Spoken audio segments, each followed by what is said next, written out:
Olá, hoje eu vou fazer uma resenha diferente, eu vou falar por quê. Eu terminei de ler História do Medo do Ocidente, é um livro que eu tô lendo há muito tempo, e porque ele tem mais 600 páginas, e tinha alguns capítulos que eu achei mais difícil, mais arrastado, eu li mais devagar, e teve uns que eu li mais rápido, então, tipo, eu finalmente terminei, e eu gostei, mas é um livro, assim, que tem umas assim, capítulos assim mais arrastados, até mais difíceis de entender, mas assim, no final vale a pena. É um livro que eu comprei no sebo, tem até o preço aqui, foi R$ 20. Fazia muito tempo e eu não começava a ler, daí comecei a ler, li bem aos poucos. Eu pensei assim, bom, quando terminar, terminou. E o que eu resolvi, como ele é um livro muito longo, eu resolvi fazer a resenha assim. Tem vários assim capítulos assim, tipo medo da escuridão, medo da peste, medo de fantasmas. Eu resolvi fazer os capítulos assim, não falar de todos assim num vídeo só, porque ia ser um vídeo gigante. E fazer assim em partes, como eu fiz com o livro Longe da Árvore. Só que Longe da Árvore ficou longo mesmo assim, porque eu fiz em duas partes só, um livro de quase 1000 páginas. E dá certo que as últimas são de referências, né? Mas assim, o que eu ia falar? Bom, então o Jean Delumeau, que é francês, né? Então eu acho que se fala assim, Jean Delumeau, eu tenho quase certeza. Então, tipo, eu vou falar aqui, começando assim, pela que ele fala no início, né, que o medo é uma coisa natural e que o ser humano sem medo, né, se a gente não tivesse medo, a gente não evoluía como civilização. Então é natural que o homem ter medo e o homem tem que ter medo, né, que o homem sem medo não sobrevive. Então, tipo, aqui ele fala assim do medo dos fantasmas. Tem gente que acreditava muito em fantasmas e tem gente que acredita até hoje, né? Bom, daí ele fala assim que naquela época até acho compreensível, né? Mas hoje em dia, se você acredita em fantasma, peço que melhore.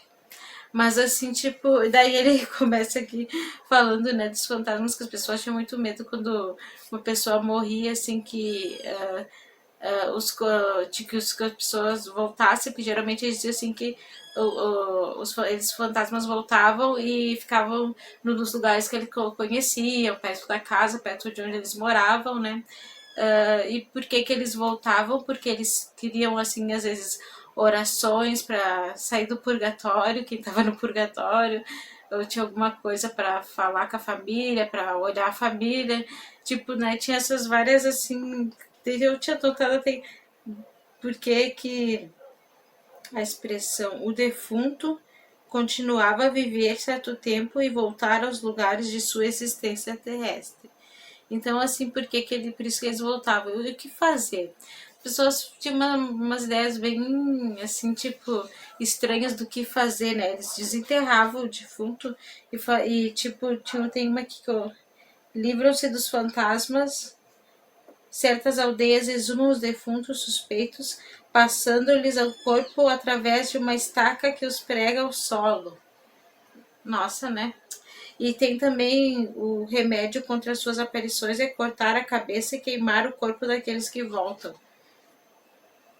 Os fantasmas, em suma, não é melhor pôr a culpa nos mortos do que nos vivos? Né? E tipo, outra coisa que eles faziam também era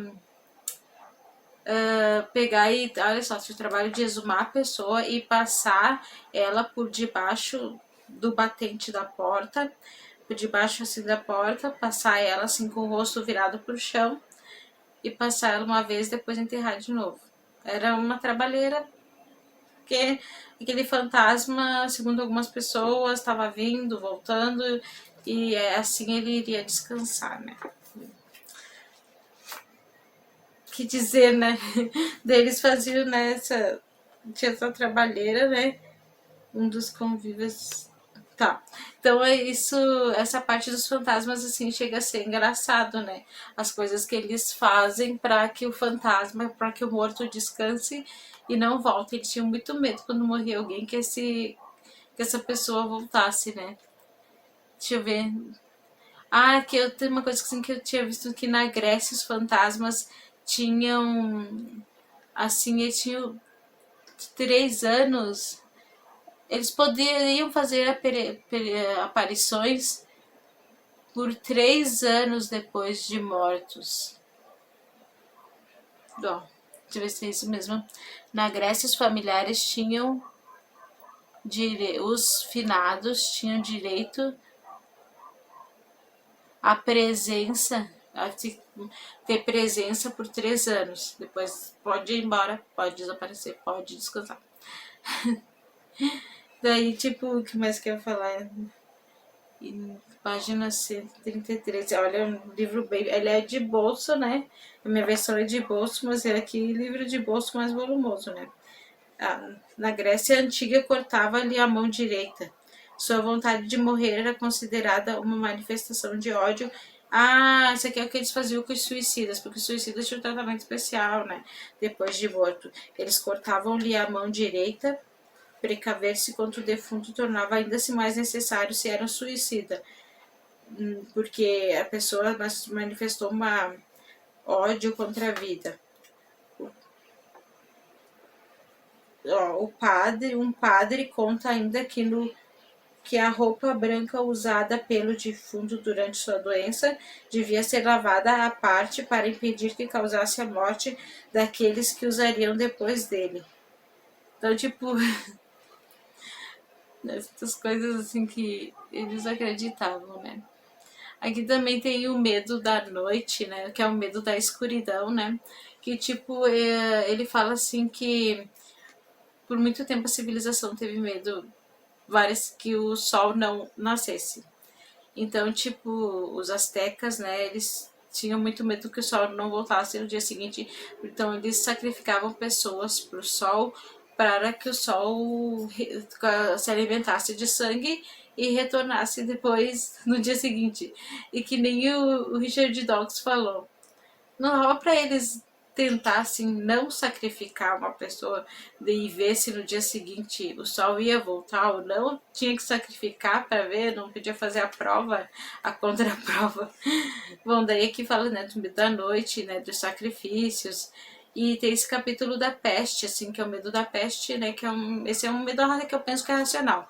Medo irracional é medo de feiticeira e de fantasma, e de Satanás, não sei, olha. Mas assim, esse é um medo racional, né? Porque nós passamos por uma peste, né? Então a gente sabe. Daí, tipo, a noite era o medo do desconhecido, do que poderia a escuridão trazer, o que a escuridão poderia trazer e conter nela, né? Mas a peste já é um medo, assim, racional.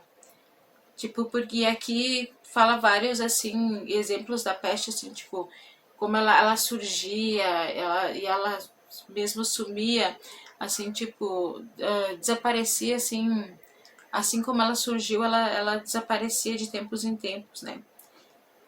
Daí as pessoas acreditavam que a peste era uma punição divina, faziam, como é que se diz, procissões, né? Para apaziguar, e tinha que botar a culpa em alguém, né? E geralmente eles botavam a culpa nos judeus. Pelo menos alguns sempre teve esse antissemitismo. Então, que nem a peste aqui mostra assim, a peste na Europa, que é aqueles que estão enterrando os mortos, no dia seguinte já são os que são enterrados. Mostra assim muitos corpos, muita gente morrendo assim muito rapidamente e sendo varridas, né? E o que eu ia falar daqui da peste que eu marquei aqui no livro, que a peste levava a todos. Eles atribuíam talvez fosse a poluição do ar, daí precauções dos nossos olhos. Daí é que fala até da peste, o livro do Camus, que eu tenho resenha aqui no canal, né? Que as pessoas, assim, não sei, eles talvez, ou eles não conseguiam acreditar. O papel da pulga era igualmente ignorado. Eles não conseguiam acreditar que uma coisa tão pequena como a pulga podia ser o vetor principal para passar a peste. A história dessa doença, a pulga do rato, né? A origem permanece ligada ao rato. mas em inúmeras epidemias da peste bubônica aparece que o fator multiplicador desse mal, desse agente de transmissão, tenha sido não o parasita, mas a pulga que ataca o homem. Então, tipo, tem essa descrença, né, de que uma pulga poderia causar, né, a peste. Tem aqui um escritor que ele escreveu o Diário da Peste, o Defoe, mas não é aquele Defoe, William Defoe, não é aquele escritor do... Ai, meu Deus, que nem é o William Defoe. Não é aquele escritor que escreveu o Cruzoé, que ele tinha um diário que falava assim, ó, mal se podia passar por uma rua sem ali ver alguns cadáveres no chão. A partir daí não se trata mais de pombas fúnebres para os ricos, nada de toques de finados, nada de círios ao redor. Era um jeito, ele tinha que enterrar rapidamente. O aspecto horrível da morte, graças a um cenário e à cerimônia que são uma espécie de maquiagem. O defunto conserva sua responsabilidade. Ele é a ocasião de uma espécie de culto. Em período de peste, ao contrário, considera-se a crença nos eflúvios maléficos e importa se livrar dos cadáveres depressa. Então não tinha tempo para os ritos, por exemplo, não podia fazer velório, tinha que pegar e se livrar do corpo quanto antes. E na peste que a gente viveu também, tipo, tinha velórios, mas eram mais curtos e caixão fechado, todo mundo de máscara. Depositam-se apressadamente fora das casas, descem-os até pelas janelas os cadáveres com a ajuda de cordas. Queriam se livrar dos cadáveres mais rápido possível, né? Todo esse espetáculo estava repleto de terror. A carreta carregava 16 ou 17 cadáveres envoltos em panos e cobertores. Então, tipo, né, para que viveu, né, da peste. Ele fala aqui também das pessoas assim, ficavam muito atribuladas e começavam assim, a enlouquecer. Ele fala assim das libertinagens, que, tipo, algumas pessoas se entregavam à libertinagem, eles pensavam assim, nós vamos morrer, né, então achava que todo mundo ia morrer, né? Depois, no período de contágio, após um período, caem com frenesi nos excessos e nas libertinagens de bebedeiras e de orgias. Bom, para outros, entregar-se francamente à bebida como aos prazeres, dar a volta à cidade divertindo-se, uma canção nos lábios, conceder-se toda a satisfação possível, né? Eles achavam assim, nós vamos morrer, né? Então vamos se divertir. Bom, se eu conseguir, eu deixo aqui uma pintura do Goya do Hospital dos Pestíferos. Eu não me lembro de qual ano é, mas se eu conseguir editar e botar a foto do quadro, eu deixo. Então, deixa eu ver aqui mais. Sim, acho que tá. E ele fala que as pessoas às vezes abandonavam os parentes, né? Eis aqui o que é mais forte que inacreditável. Os pais e as mães, como se os filhos não fossem mais deles, evitavam de ir vê-los, de ajudá-los, se eles estivessem doentes. Expulsa de suas casas seus filhos, seus criados doentes, joga-os na rua, abandonando-os à desgraça da sua sorte. Outra coisa que ele fala aqui para o vídeo não ficar muito longo é dos semeadores de contágio. E isso pode parecer que não seja verdade, mas é porque vocês se lembram, deve ter visto talvez o vídeo da mulher que tá no ônibus, né? Ela pega e lame a mão e passa assim nas cadeiras, lame de novo e passa assim, tipo, por que ela tá fazendo aquilo, né? Provavelmente ela tá com Covid e queria passar. Então tem os semeadores de contágio, isso é real mesmo. Deixa eu ver o que tem na página 196 que eu não falei, que eu tinha anotado várias coisas aqui. Eu acho que é isso aí. Bom, gente, eu fiz essa primeira parte, eu vou fazer a outra parte, né, e eu vou mostrar, assim, muito rapidamente que eu tô lendo o livro ótimo do Caco Barcelos, a Rota 66, a história da polícia que mata. Não sei se vai ser minha próxima resenha, porque eu não sei se eu vou terminar já. Então tá, tchau, se inscreva se não for inscrito.